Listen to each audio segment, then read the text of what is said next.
Hello, everyone, and thank you for joining our webinars on Sudan's struggle for democracy. My name is Abdulazim Al-Hassan, and it is my pleasure to welcome you on behalf of the Society for the Study of the Sudans, that's Sudan and South Sudan. You can find more about the Society in our webpage, www.sssuk.org. We are very lucky today to have with us 4 speakers with vast experience on the issues at hand. Prof. Jok Madot Jok from Syracuse University in the United States, Ustaz Ali Abdul Latif from SPLM GAR faction, Dr. Majdi Jazuli, researcher and academic, and Dr. Willow Perech from Newcastle University. Of course, all views expressed in this event are not necessarily shared by SSUK. Our topic today is the quest for democracy, sustainable democracy in Sudan. As we know that Sudanese people are very proud of their revolutionary history. We have 3 uprisings in the last couple of decades, in 1964, October 1964, and April 1985, and then December 2018. We are going to take stock on what happened in the past and then link it to the present. With all the events,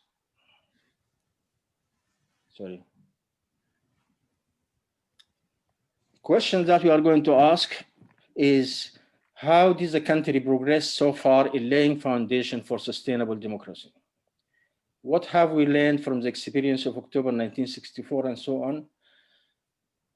And is the social and cultural base for transition to democracy expanding now? Are we building a political consensus for democracy? What about the institutional setup and the various stakeholders involved? Given the formidable challenges that we are facing, are we optimist or pessimist about the future of democracy in Sudan? So I will start with the first speaker, Dr. Willow Perech from Newcastle University.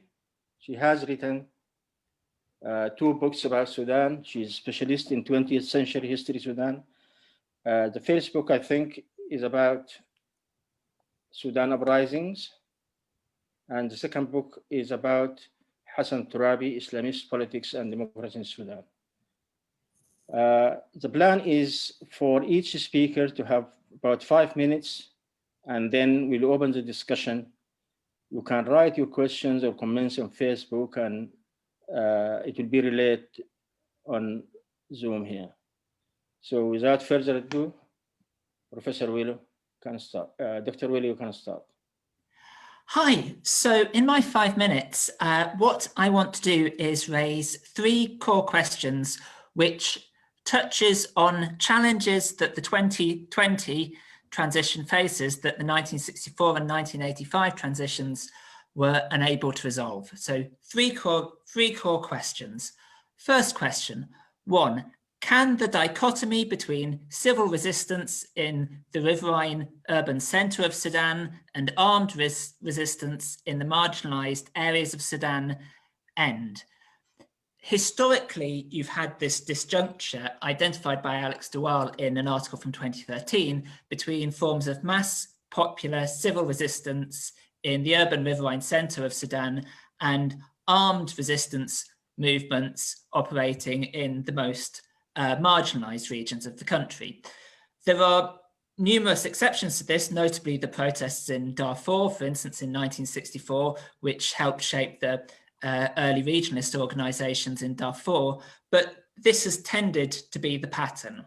And what that has meant in practice is that In the urban central areas, successive governments have been able to stave off, or at least sought to stave off, urban unrest by providing public services for the urban population, while in the most marginalized rural areas, the historic pattern has been that they've only needed to buy out individual rebel leaders who attack the system, then become part of the system.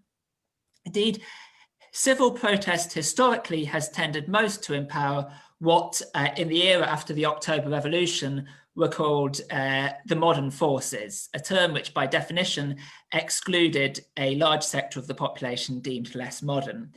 In 1964, 1985, for instance, the disparity was very evident in terms of access to transitional justice. So I guess the big question for 2019, 2020, 2021 is this movement, for instance, of popular sit-ins in marginalized areas like Darfur, near Titi, Fataborno, in Blue Nile, South Kordofan, is this new movement of popular sit-ins changing things? Question 2, will the contest between religious politics and secularism be resolved? In one sense, this uprising provides an unique opportunity for Sudan's secularists. Political Islam has been discredited by 30 years of exploitation of the ideology by the ruling Al-Inghaz system. And this creates a different dynamic to the 64 and 85 uprisings. In 64 and 85, the professional bodies that led the uprising were divided between secularists and Islamists. In 64, you had Tarabi as a player in the professional front, Jazuli Dafa'ala in 1985.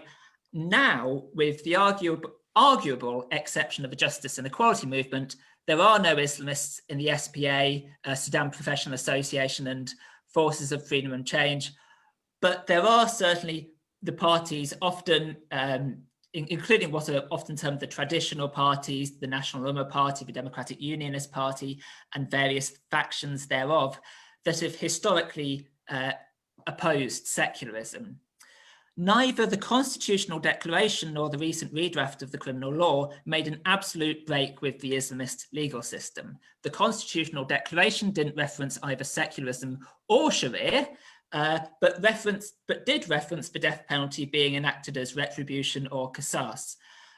Meanwhile, the situation with the criminal code is similar to the situation that happened after the 1985 uprising, in that the 1991 Islamist criminal code is still in place, but some of its most discriminatory and arbitrary elements have been removed. The post-1985 parliament, headed by Sadiq al-Mahdi, spent years vacillating over what to do next before the Islamist coup in 1989, and that was the big challenge, which still remains to be resolved today. Now it's worth noting that the political groups that are the most trenchant advocates of secularism, the rebel factions led by Abdulaziz Hulu and Abdul Wahid Noor in particular, are those that have distanced themselves from the current Juba peace agreement. The agreement of principle signed by Hulu and Hamdok 2 days ago in Addis Ababa notwithstanding.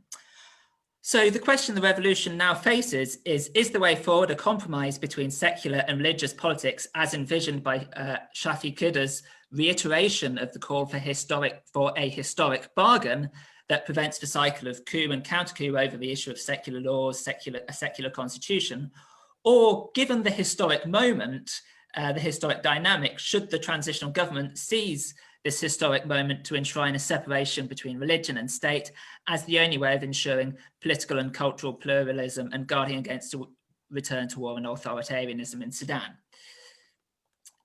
Finally, third core issue, will democratic institutions represent women and revolutionary youth, or only gerontocratic and male-dominated party systems? We see an apparent disconnect now in the politics of a transition between the forces of the street, where activist groups representing women, the urban youth have sought to achieve representation through direct action, through protest, through participation in the revolutionary committees, and formal representative democracy, which in the aftermath of the 1964 and 1985 revolutions tended to empower parties that were male-dominated, gerontocratic, and notably willing to strike bargains with the military. This still leaves a legacy today. The parties today are still led by old men of the October generation, the generation that first really came into politics in 1964. So the question the transition now faces is, are there parties and movements in Sudan that can bridge the gap between the formal democratic institutions and those sectors of society they've historically tended to marginalize? And that's me. Thank you very much, Dr. Willow. You raised a very important point about the role of religion and gender and the new forces in post-2018. And that will bring us to our next speaker, Dr. Majdi. Dr. Majdi is an academic writer. He is a fellow of the Rift Valley Institute, where he directed and taught on its flagship Sudan and South Sudan. He's the author of the blog Still Sudan, and his interest involves Sudan's history and contemporary affairs. So Dr. Majdi will try to bring us to the present. Who are the main actors now? And what about these issues about historical bargains, and can we make a compromise? How does it look? How does the way forward looks? Dr. Majdi? You are muted. Thank you very much for having me, and thanks for the kind words and the introduction. I really liked Willow's introduction to that's what a proper academic brings to discussion, structure.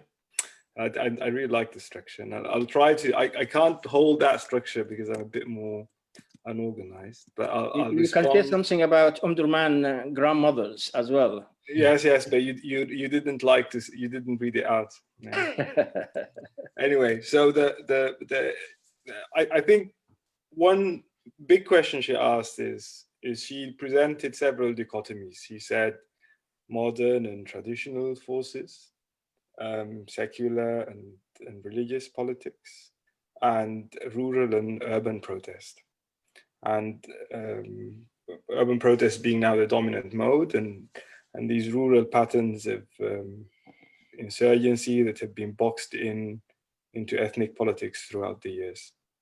And I think these dichotomies, there are a few answers to them, maybe not answers that are winning arguments today, but interesting answers from the practicalities of how politics is done on the street in Sudan.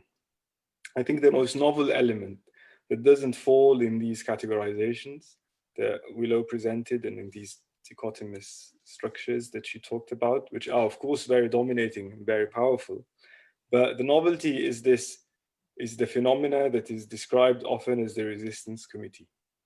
Now, these resistance committees emerged, they have a longer history, I suppose, and some people will date them back to 1995. But I think these are flawed histories. These are imagining things back into history. And in real terms, their emergence probably dates to 2013. And they occupied a place where politics was not anymore able to penetrate. And they've got, I think they relate to two important changes in urban and rural life, which is the severe mechanisms of austerity that have been unleashed on Sudan since the 1990s, which meant that local government became a tool for expropriation and extraction. And a lot of the politicization of these young men and women that Willow talked about is primarily directed against local government and the grievances they carry against local government. That's why the resistance committee, this format, this new form of doing politics, was able to replicate itself across the country. You would find the resistance committee in far off places like Nirtiti and the Buibeha, in rural Sudan, where people usually fight it out rather than talk it out. And you would find them, of course, in Khartoum's periphery. And you would also find them in the upscale neighborhoods of the capital. So this structure is quite successful. It meant that a lot of people who were outside the formal bodies of politics that Willow described, these modern versus traditional, etc., are now able to engage in political life from a position of autonomy. Of course, these are highly contested structures. There's a lot of political interest in them. There's a lot of people who would like to sort of win them over on their sides, be those from the political parties or also from the military structures, from the security services, etc. But so far, they've proved quite ingenious at avoiding all these pitfalls in a way or another. And one marker of their success is their application, including, of course, this sit-in that has now become a dominant mode of doing politics, popular politics in Sudan. Whenever people have a grievance, they organize a sit-in. And if you follow these events a bit more closer, Khartoum has 2 or 3 big localities that encircle it. One of them is Karari, which is on the periphery of Omdurman. The second is Kalakla and Jebel Awliya, which is sort of the Khartoum edge. And then Sherganil, which is the Bahari edge. Now, all these localities are heavily populated because people coming in from the states, most of them economic migrants, these are the places where you are more likely to afford rent. These are neighborhoods where you can find lodging, or maybe where your relatives who've been there before have already established themselves. So they're highly populated, they're poor on services, and they're full of grievance. And it's exactly in these 3 localities that there are now almost heroic sit-ins going on for several weeks, demanding a restructuring of local government. They want to get rid of the locality head. They want a transparent system of accounting in the localities. They want the delivery of services. They want more expenditure on health and education. And I think this is the conundrum that Willow didn't mention. She said, will they be able to bridge the gap between the rural and the urban? Will they be able to work out an agreement between the secular and the religious? These are, of course, important political items and they might be resolved. But at the heart of this, will they be able to deliver dividends for democracy? What defeated democracy in 1985, one of the big aspects of the defeat of democracy was that it didn't pay. It didn't feed people. There was a serious economic meltdown after the downfall of Nimeri. Most of it has to do with Nimeri, of course. It can't be blamed on the parties, but the parties didn't come up with any better ideas than Nimeri's ideas around how to organize the economy. And I think this is the big conundrum of today. Now, if you look at the state of economic life in Khartoum, it's in a complete meltdown. There is a tendency towards dollarization. There is a turn towards, because people can't, the local currency has deteriorated so badly that you can't trust it to pay rent. So people are demanding now rent in dollar terms. And this tells you how little trust there is in the market system and how it works today. There is fear of a food crisis because the agricultural season was a failure. Some of it has to do with the politics of the previous regime, of course. A lot of it has to do with that. But some of it has to do with the mismanagement of the current regime. Now, people don't eat secularism, nor do they drink religion. They need food, and they need health, and they need education. And when these things are not delivered, they tend up to look in directions that might not be the most welcoming. And I think the only open direction today, especially given that the peace agreements have now attempted to rework politics in rural Sudan, is a lot of guns. There might be great appetite for fighting it out in rural Sudan once again, given that all the political order in the countryside is being restructured. An element of that came to the fore in Kassala when the government appointed a young man from the Bani Amir as governor. The Hadendoa were unhappy. They thought they haven't been included. a mass movement erupted against the governor, he still hasn't been able to start his job. He still sits in Khartoum. Now, rural politics is a place where the moderns that Willow referred to don't behave very well and know very little. They come to rural politics with ignorance, and they come with it with a sense of superiority that is, in many cases, self-defeating, like the situation in Kassel. And with this, I think I'll close, otherwise I'll go on forever. So, thank you very much, Majdi. Indeed, without dividends, I don't think that we will go anywhere forward. The situation in Khartoum is gloomy from the economic point of view. But in the last week, or in the last few weeks, we have some silver lining with the peace agreement initialized in Juba, and the meeting between the Prime Minister and Abdulaziz Al-Hulu in Addis. And these are some important achievements, I think we all welcome. And our next speaker, Comrade Ali Abdul Latif, who is currently the SPLM Agar representative in UK. He was involved in the peace negotiation in Juba. He just came back to UK. Ali has spent a large part of his life in UK. I don't know whether he's British of Sudanese origin or otherwise. The Ali Al-Hajj Almani Sorry? Sudanese origins. No, I have to say that I'm still Sudanese. All right. Sudanese You are origin. dual national, perhaps, Ali. So he's back from Juba, and he will tell us about what happened in Juba, or more importantly, about the importance of peace in for the transition in democracy. So, Ali, welcome. Okay, thank you very much, Azim, and thank you for also the opportunity to speak about this. Earlier this week, the transitional government of Sudan and the Sudan Revolutionary Front have concluded a peace deal ending 30 years of war in the two areas and 17 years in war in Darfur. Peace, of course, is a key milestone of the December Revolution and necessary for the transition to democracy. One could say that the key features of the two areas agreement are the agreement provides for building a new professional, ethnically diverse, non-political national army with a new military doctrine. And two, it recognizes also the right of the peoples of the regions to self-government and with a wide and exclusive legislative power to protect their cultural heritage and language. It sets also a power sharing and wealth sharing formula for South Kordofan, Blue Nile, and West Kordofan states to enable them to invest in their priorities for economic development.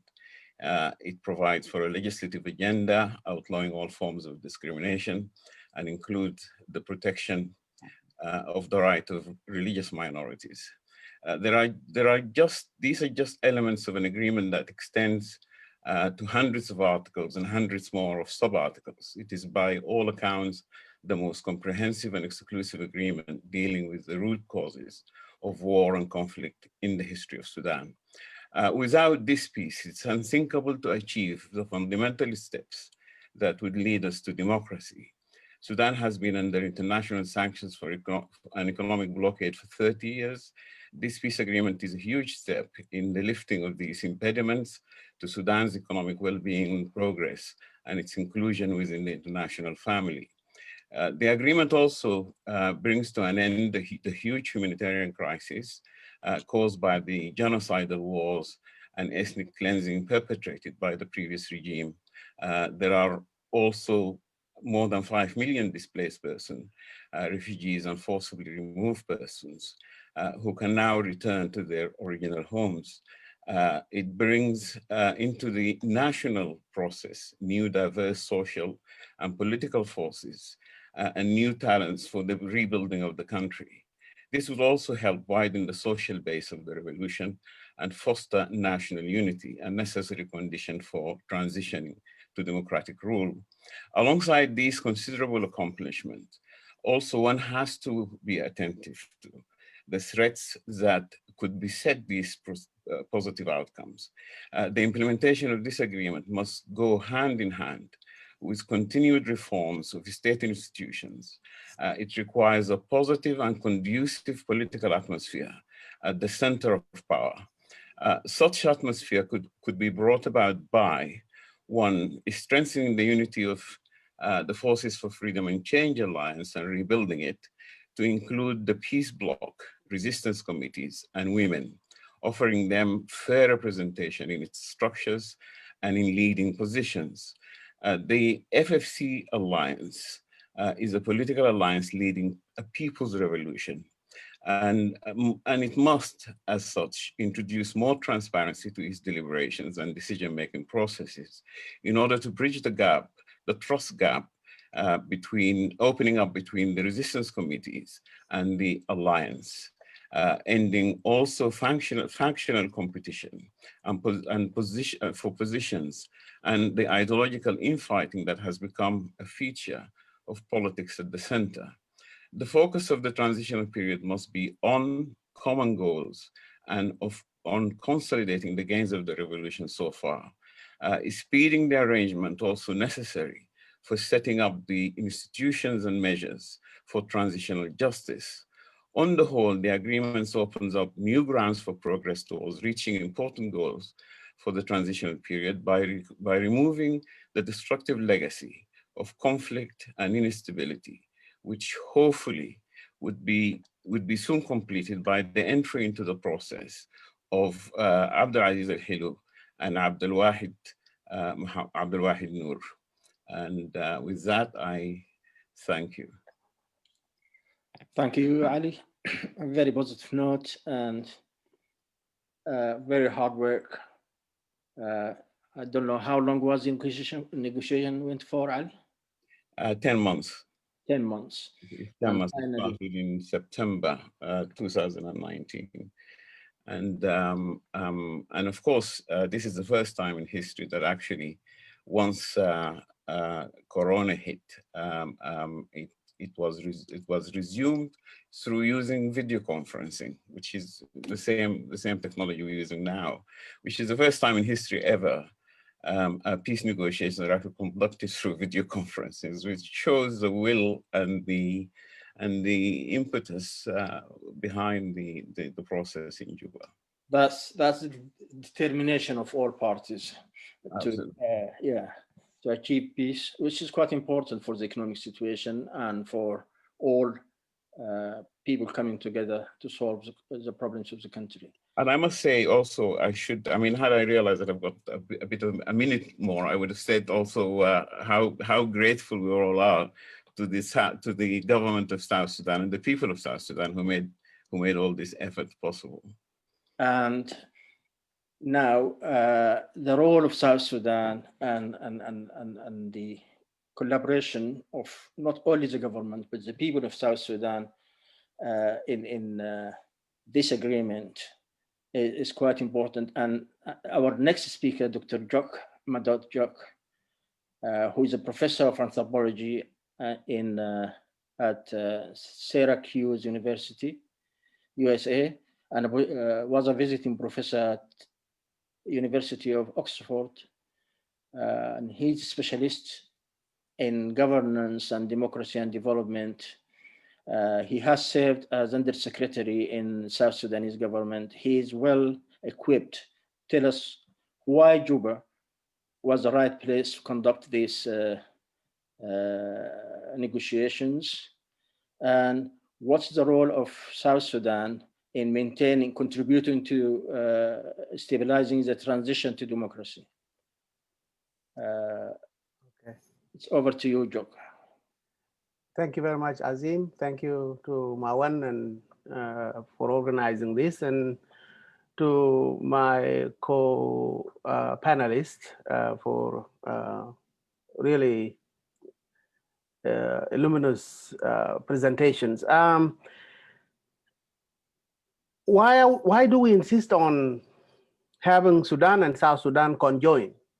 I mean, we have two countries, Makhalas. It is done. There are two countries. If South Sudan had called itself the Nile Republic or Azania or what have you, would there still be a SSS UK, or how would we have called this conference?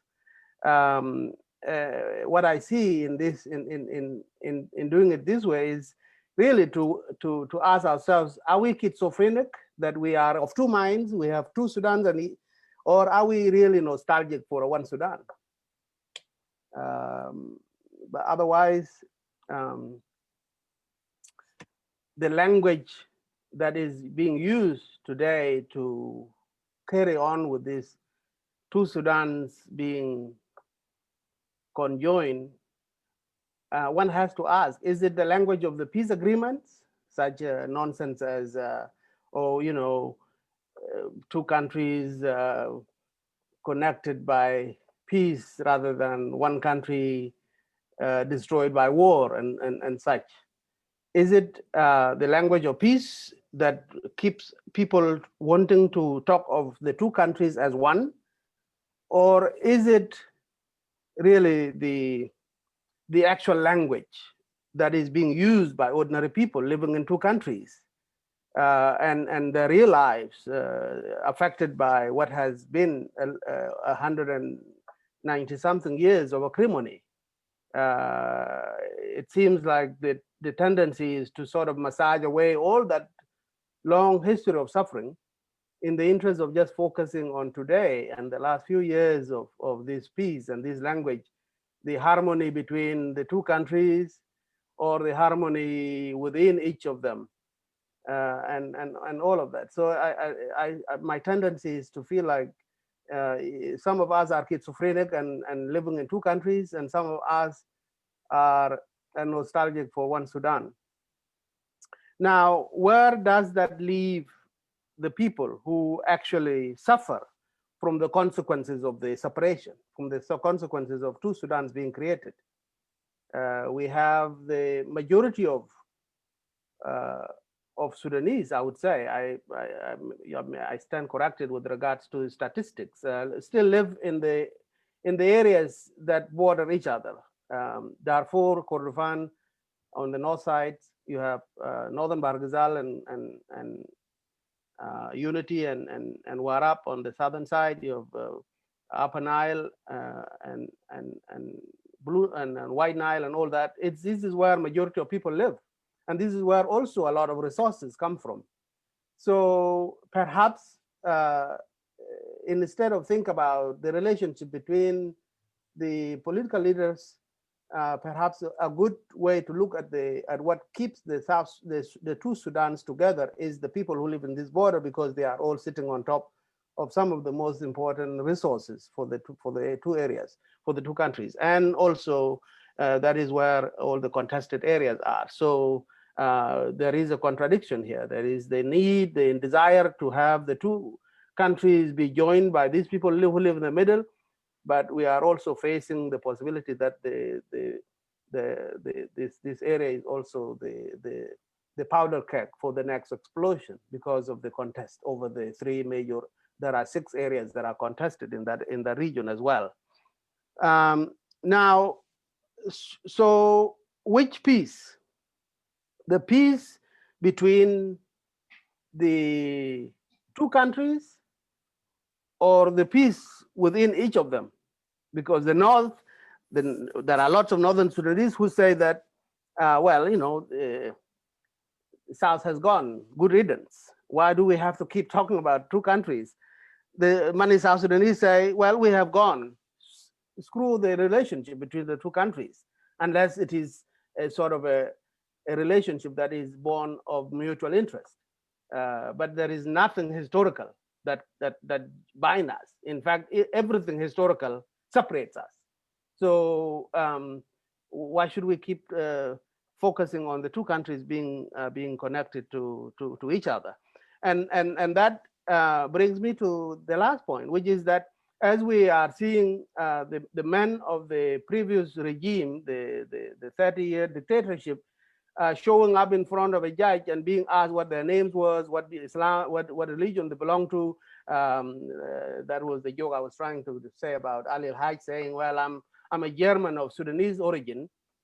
As they were being paraded in front of us and kind of humiliated in a sense, in Juba, you have people who were their allies. They're in fact members of the NCP, who are the ones mediating this process. Yes, of course, there's the president there, and there's the government of South Sudan, but the men who are at the center of this are Dr. Ziu Mathong Dingwol and Galwak Tut Galwak Manime, both of them men who were at the center of NCP, as the Sudanese people of all directions were being screwed by that government.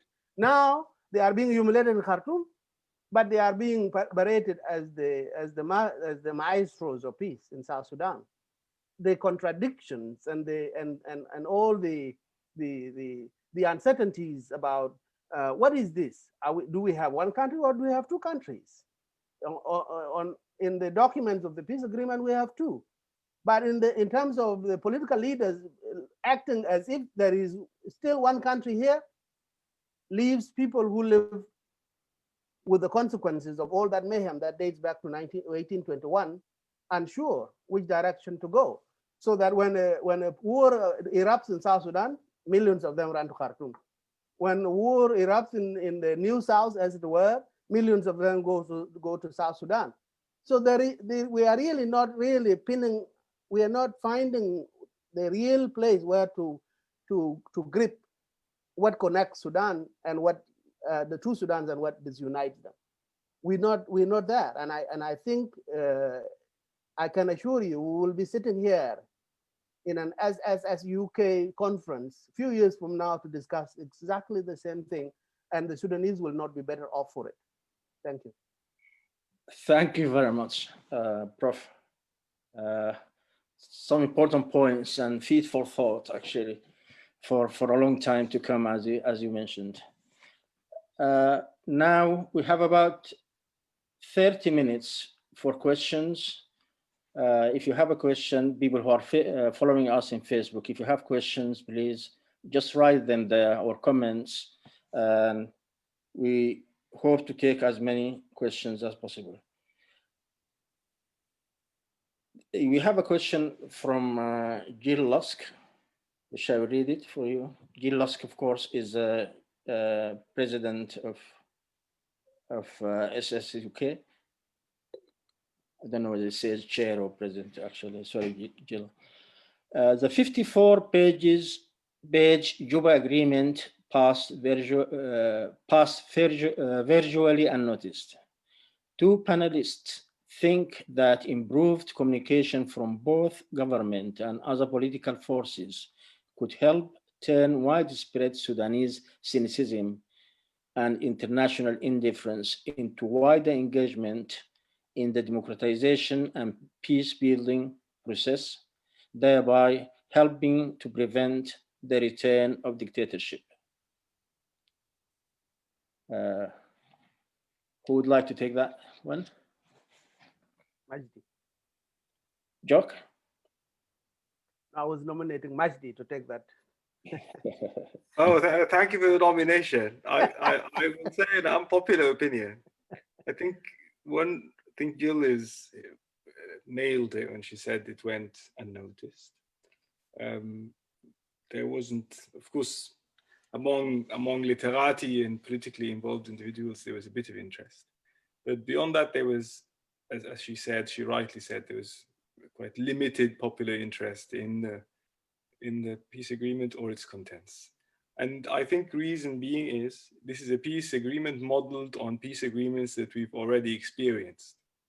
It's very heavy on structures. If you look at it in financial terms, it's very heavy on a bundle awal. Bundle awal is chapter one in the in the budget. And chapter 1 in budgetary terms in Sudan is salaries and expenses for officials. It's very heavy on chapter 1. It's very heavy on bureaucracy and structures. And it doesn't say a lot about food or about health or about education and the right of people to these items. And of course, it wants to rework political structures in contested, heavily contested areas. And the signatories are not trusted. And a lot of politicking is involved in the negotiation process, in the signing process. People looked with a bit of suspicion that the armed movements were signing a deal with Hemeti, who is, from the viewpoint of the resistance committee, for instance, is the enemy. And he cannot be trusted to do the politics of peace. It seemed a bit of a ridicule that you'd have the man who was at the top of the militias that fought out the war in Darfur signing up a peace deal with Mini Minawi and talking the language of peace. It seemed a bit of a self-contradiction. Of course, you don't expect peace coming from peaceful people. Peace usually comes from these monsters. But I think the monstrosity of all of it was hard to hide at the moment of signing. And then, of course, there was the big question around the fate of South Kordofan, the Blue Nile, and beyond them, Darfur. South Kordofan, the Blue Nile, the signing process was with one of two factions. And there was a lot of politicking involved. Of course, it emerged the day after right away that the Prime Minister signed out a separate declaration modeled a bit around the IGAD declaration that Jock would probably know very well. It's quite modeled on the IGAD declaration. From the competing faction of the SPLA, the faction that doesn't join Ali here. And the competing faction ran up with this as a big achievement that we've achieved secularism. And this language of achieving something by writing it out on paper is in itself sort of a big and massive contradiction. It sounded like Nimeri's declaration of Sharia. Sharia achieved because it was written on a document. Secularism achieved because somebody said, we will impose a secularist order. It seemed all a bit too much political theater and too little content. And people are looking at where all the money for this will come from, and it's going to flow from chapter 1. And this is a reason for suspicion. If you see an agreement heavy on commissions and committees and state governments and state ministers and special bodies and ad hoc structures, and I think the experience in South Sudan tells a lot about that, how that could easily explode in your face. If you see a peace agreement that says 20,000 force, 20,000 troops in Darfur, 10,000 from the rebel movements and 10,000 from the government side including the RSF, all of those are to be on the payroll, is a sort of a challenging item. This is all chapter 1. And the costs of chapter 1 are momentous in a country that is now in an economic crisis and is battling a flood and is trying to come out of a health dilemma. I think the fact that there wasn't such a big welcome for peace relates to the limitations of the dividends of that peace. What can it actually deliver? What can a signing ceremony, what can these songs and lovely images deliver to people who are finding it difficult to make ends meet? Thank you, Majdi. If I may add, Azim, to what Majid has eloquently stated, I think there is... Briefly, because we have other questions as well. Okay, so you see, the thing is, there is the country produced by the peace agreement, and there is the country that actually exists in the lives of everyday people. The country where people have to live and have to engage with each other. For a very long time after separation of South Sudan, the government of al-Bashir engaged in closing the borders between Sudan and South Sudan, borders that were never open to begin with, or then opening the borders that were actually open because the people could not care less about borders instituted by the state. And so the existence of the two parallel states, the state produced by elite through peace agreements and the state that is actually lived by the people who have to deal and who have to survive, when they clash, that is when it explodes. And so when you look at as I mentioned earlier, that there are these borders, if there is a way for this peace agreement signed in Juba to allow for some kind of a social, commercial intercourse between the people on the southern part of the border, the northern part of the border, you might actually find that the responsibilities of the state, the responsibility for welfare, will be relegated to the people themselves, so that people will take care of themselves through these intercourse. Because Sudan produces a lot of goods, for example, construction materials, cement and steel. What are they going? What are they going to do with those? They eat them. They are going to have to sell them to South Sudan, which is a construction site as a country. But if you allow that to happen, people will be able to find a living. But if you restrict that, then of course it will cause tensions that can explode in the people's faces. Thank you. Thank you, George. I refer to the resistance committee. One notable development this in Sudan now is a kind of trust deficit or lack of trust in political parties. And that's a sort of an anomaly. People have been fighting for democracy, and then there is transition for democracy and nobody trusts, or many people don't trust political parties. How can you progress into democratic transition without some kind of trust in political parties? Don't know who can respond to that panel.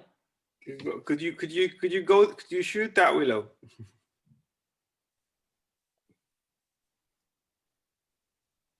Unmuted. So the question is, how can you process it in a transition without trust in political parties?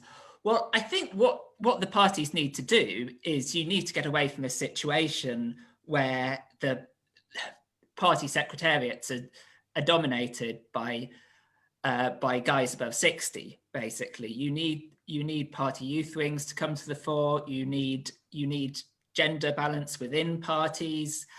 I mean, a big question with the resistance committees, and I defer to Majdi on this because Majdi has studied the resistance committees a lot more closely than me, is what happens next with the resistance committees. Do the resistance committees essentially stay as a protest movement against direct action movement against the various oppressive behaviours of local government, or are they themselves going to feed into the next form of political system as it manifests itself in Sudan, or is that too risky?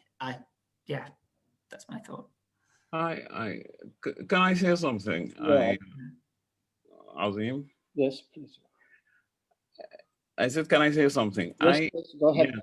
I mean, I think it's very interesting to hear Majdi because really I can see where the discourse, the kind of narrative that brought about the famous book of Maulana Belalea, So Many Disagreements Dishonored. Because if you start by disavowing peace in a country that had witnessed a genocide, had witnessed the peeling away of a third of its people, and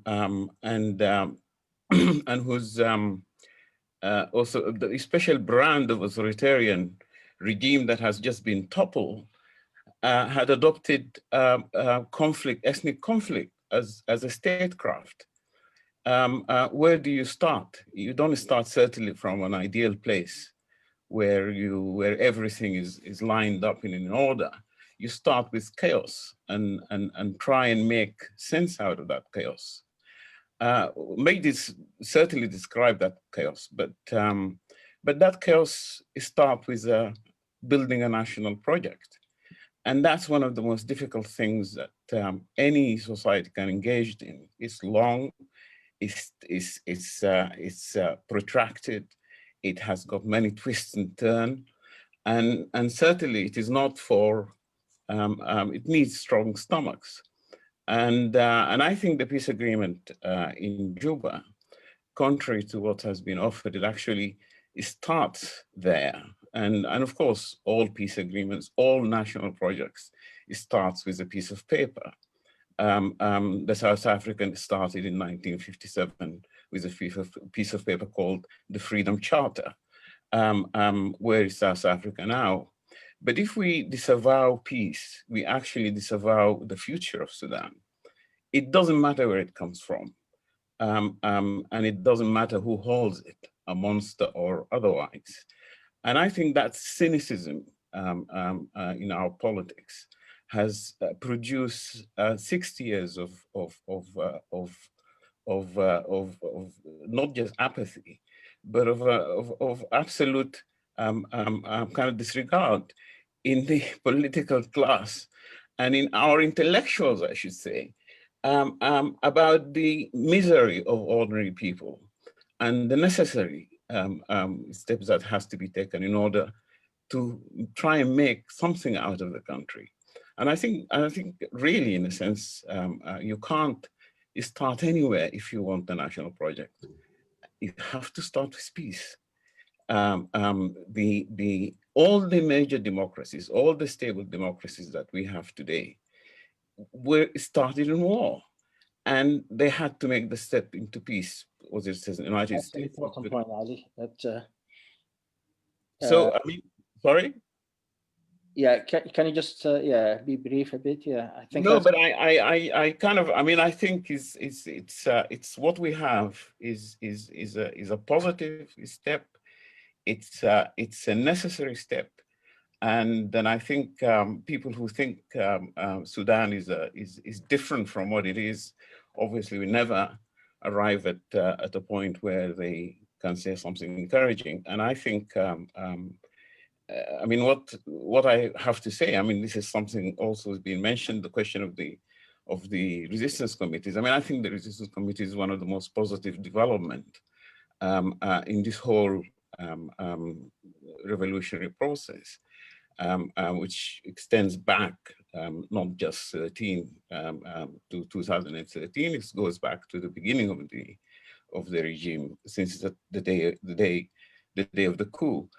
The importance of the resistance committee is that in any authoritarian regime, you have to start up by opening civic space for debate and for public action, and certainly resistance committees offer that.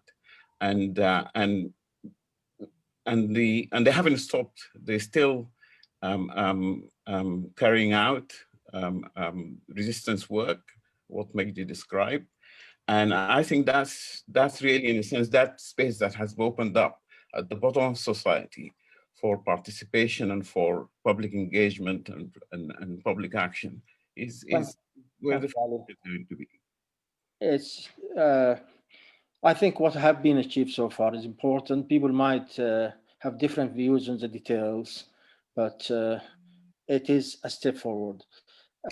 We have a question for Willow. Says, thinking back to the earlier revolution, what are the lessons that today's transitional governments should learn from the past? I think you provided some partial answer in your presentation, but would you like to respond to that, Willow? Okay, what are the lessons that today's revolution can learn from the past? I think, I mean, if I'm going to add to what I've already said on that subject right at the start, I guess I could follow up Majdi's point about the economic failures of the revolution after 1985. I think one point about the previous revolutions is they didn't really resolve Sudan's the way the focus was very national, and particularly the way that Sudan interacts with the International Monetary Fund, the way that Sudan and nations like Sudan are locked into a set of fundamentally unjust economic relationships on a global scale. If I'm going to add to what I said earlier, that's maybe another subject I should have touched upon. I think going back to Majdi's point, I mean, particularly the International Monetary Fund issue was a big issue in the 1980s, and both Numeri's regime and the Sadiq al-Mahdi regime that followed it was undercut because of structural adjustment dictated by the International Monetary Fund, which fed into the weakening of a state, its ability to provide public services, and a movement, and the Islamic movement in the 1980s really effectively exploited that by establishing almost a parallel economy while the formal state public services were falling apart. So yeah, I think that's a response to that comment. I think a response to what Majdi was saying earlier as well. Thank you very much. Can we touch on the international and regional impact on the transition for democracy in Sudan? Who are the main players internationally and regionally, and how can or are they helping out in strengthening and the transition process?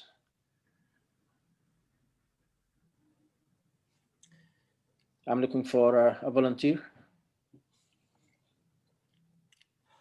Well, I mean, I can just offer just one minor issue from what I have followed in the days since the revolution and since the current government, the transitional government, took over, which has been the impact of sanctions, the U.S. sanctions particularly, and the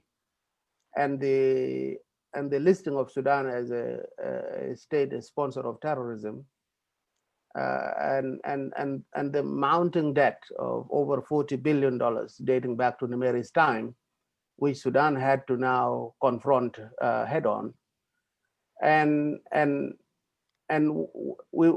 some of us who sometimes see ourselves as sort of activist scholars were asking the US civil society and activist community, who had been very instrumental in the imposition of those sanctions on Sudan, to now rethink and whether they were now going to picket the State Department and the White House once more to reverse that which they had done. Now that the Sudanese people have toppled the dictatorship, and they've got to be rewarded for what they have done, not just the toppling, but the manner in which it was done, something that is very unique to Sudan and very different from the rest of the African continent. Perhaps you can even call it a political civilization that the Sudanese people contribute to the world, and whether the lifting of those sanctions and the deregistering of Sudan from the list of terrorist countries would allow the Sudanese people to now engage on a global stage to improve their image and to talk about the debt relief and allow businesses to take place, and they were stuck. So I think there is still quite a lot of suspicion, at least in Washington, perhaps in some European capitals, that Sudanese people, whether they are in the transitional executive government led by Hamdok or the transitional military council, none of them have shown the value for the change in order for them to be worthy of being seen in a better light this time around. So I think that is really still an albatross around the neck of both the government and the people of Sudan. Thank you. You have just a few minutes left, and you have questions coming fast. There's a question from Jean Baptiste Galpin. It says, in your view, what are the implications of the Juba deal for the functioning of the institutions of the transition? Peace has been a priority, but given the distrust between the SRF and the FFC, we can expect that the inclusion of the SRF to side with the military and Hemeti on some issues. Do you see a risk that the peace deal may end up exacerbating political fragmentation and decisional paralysis?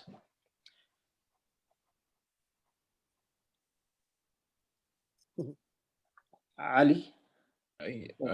Yeah, well, I think just briefly, I think I mean, one thing we have to accept, of course, is that this this transition arrangement rests upon a deal that has been struck, and it's kind of, in a sense, it's embodied in the constitutional document. Whatever we think of the shortcomings of the constitutional document, it puts the center of the gravity of the politics of the transitional period in the hands of an alliance between the civilians and the FFC and the military transitional military council. That's where we start, and that's where we have to work with. And I don't think it is helpful to think that if the SRF comes to Khartoum, is going to side with one or the other. In fact, we completely think that the rivalry and the jostling that takes place in Khartoum between the two sides is not helpful for the transitional period. The transitional period is what it is. The protagonists of the period are who they are, and we have to work with it in order to come in 4 years, 3 years, in order to come to a position where we have a smooth transition to democracy that is hopefully have all the means of being self-sustaining and is able to be consolidated for the future of all of us, really. Thank you. Thank you, Ali. There's a question for Majdi. Dr. Majdi, can you draw out the implications of current local grievances for the long-term prospects of a political transition in Sudan, given that there is both commonality and difference between the local grievances that exist? Well, I think that's a very good question. The local grievances are, in a way, drivers for democratization. And that's what you would see in places where these local protest movements have expanded. They have provided democratic impotence. Whether the political structure upstairs will respond positively to these impulses coming from the street is another story. So far, their interests have been largely against democratization, not on the side of democratization, in practical terms. In terms of language, of course, everybody claps for democracy, but there is no single election held at any local government level.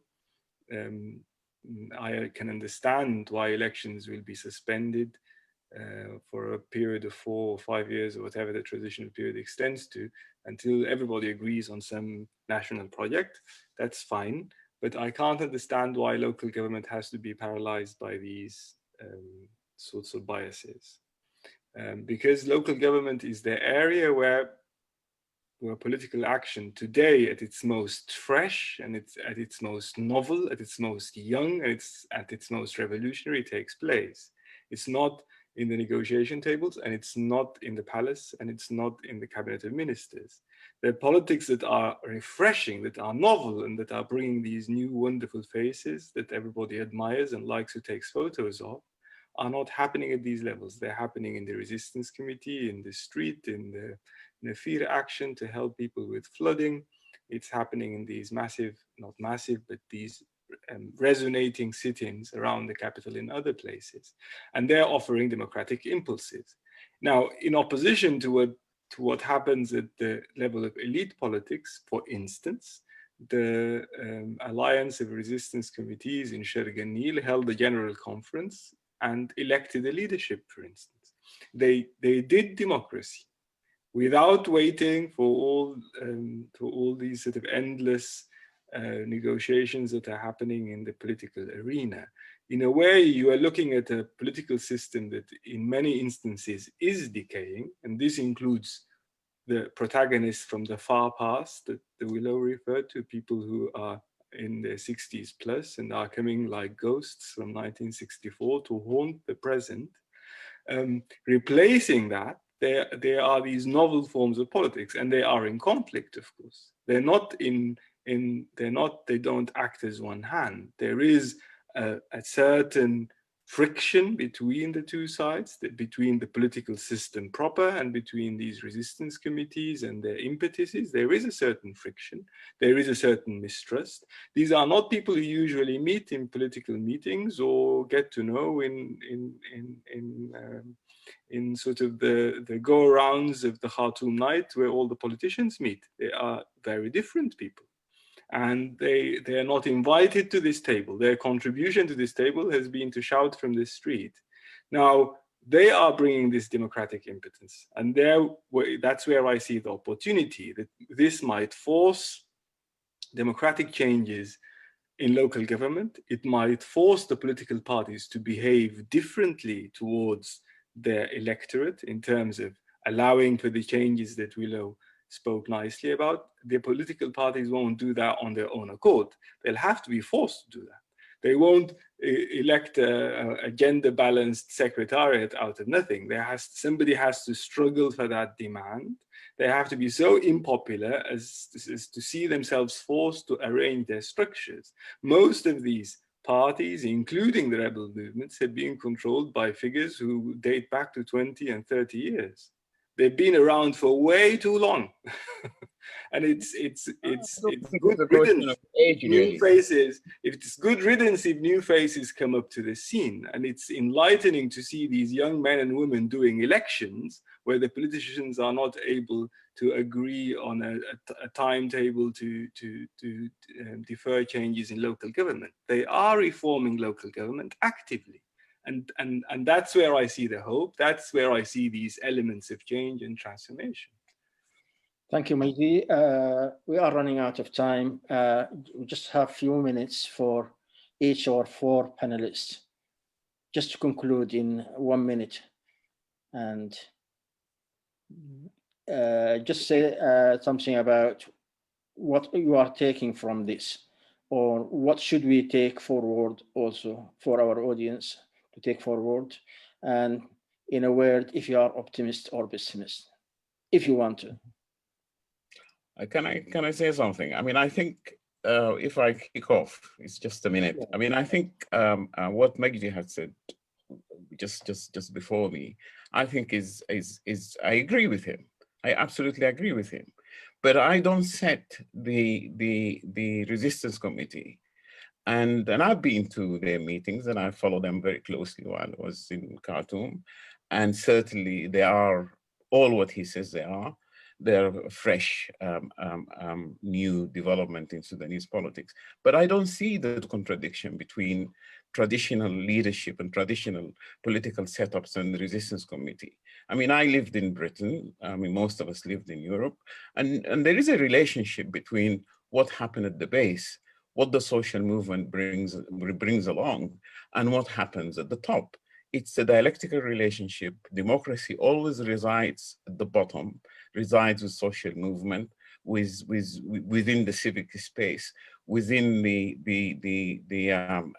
mean, democracy itself, in the definition of democracy, although it all came from people who were anti-democratic, like Plato, is precisely that. It is the majority who are, on the whole, even in Athens, were the poor, were the young, were the dispossessed.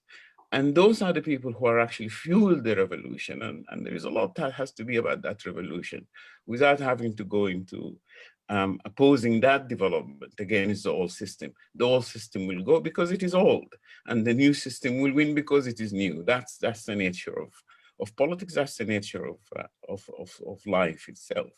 And I think that what I take away from all of this is that here all the issues are laid bare within Sudanese politics and within the Sudanese revolution.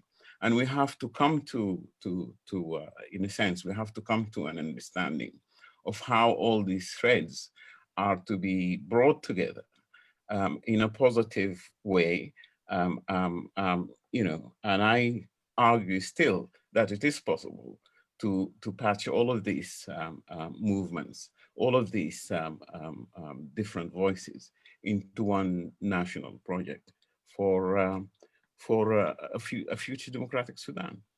Thank you. Thank you. Willa? Yeah, I think, I mean, since I haven't commented on the Juba peace agreement yet, I think I'd rather have the Juba peace agreement than not have the Juba peace agreement. I think all of Majdi's points are particularly relevant about people who feel excluded from the Juba peace agreement. And I think going forward, I think the question going forward is going to be how the government engages various sectors,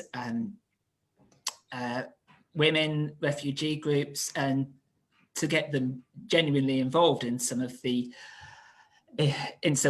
aspirations it's raised. I think, yeah, broadly, things I've taken out of this, we need to think about particularly what the Sudan Revolution means on a global scale as well, what the Sudan Revolution means beyond Sudan, how are political parties going to change, what are the objectives for protest, for the resistance committees going forward? What are their specific goals in terms of forcing political reform, in terms of particularly in terms of forcing political reform in terms of gender representation, youth representation, but also all the issues that people on a daily level, as Majdi's saying, care about, like who's providing the gasoline, who's providing bread, etc.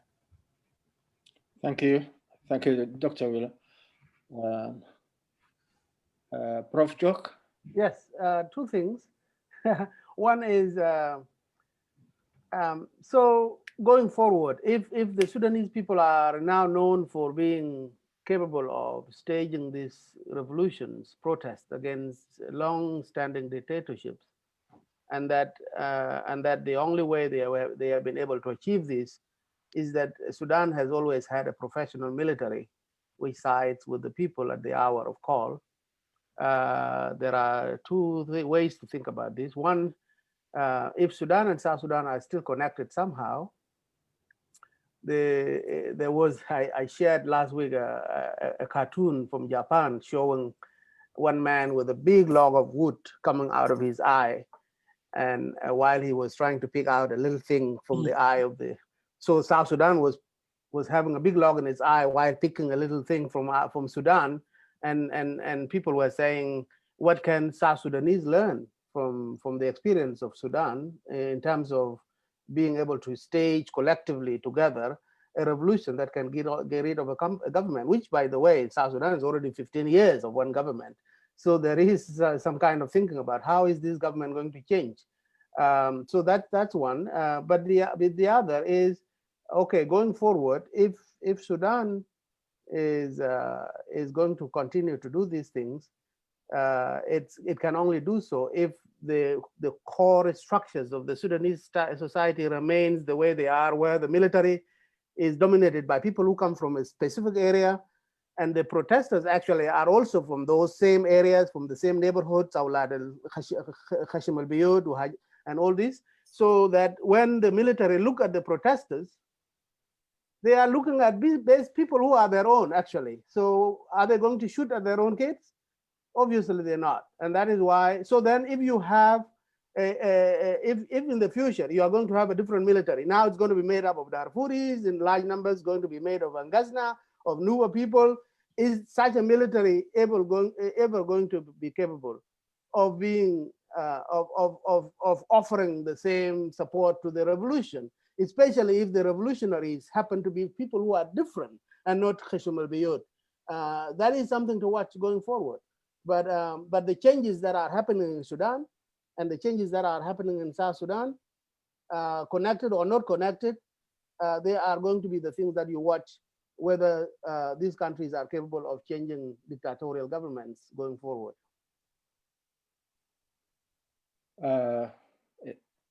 Anyone want to add something before we conclude? That's it. So thank you very much. Thank you to our audience on Facebook. Thank you for our panelists, Prof. Jock, Madot Jock, Comrade Ali Abdul Latif, Majdi Jazuli, Dr. Majdi Jazuli, and Dr. Willow Parridge. And thank you for my friend, my colleague Mawan Mortat, for organizing this event. I know he spent lots of time in organizing the event, and let us hope that the discussion will continue. We need to talk and talk. Just remember how many people are, how many million are in displaced people, how many young men and women gave their lives for us to be able to talk and try our best to bring democracy to Sudan. Let us talk to deal with the economic situation, difficult economic situations in Sudan that people are going through. Let us talk and let us hope and let's go forward. Thank you very much and hope to meet again in another webinar. Thank you. Thank you very much. Good day. Thank you. Thanks, everyone.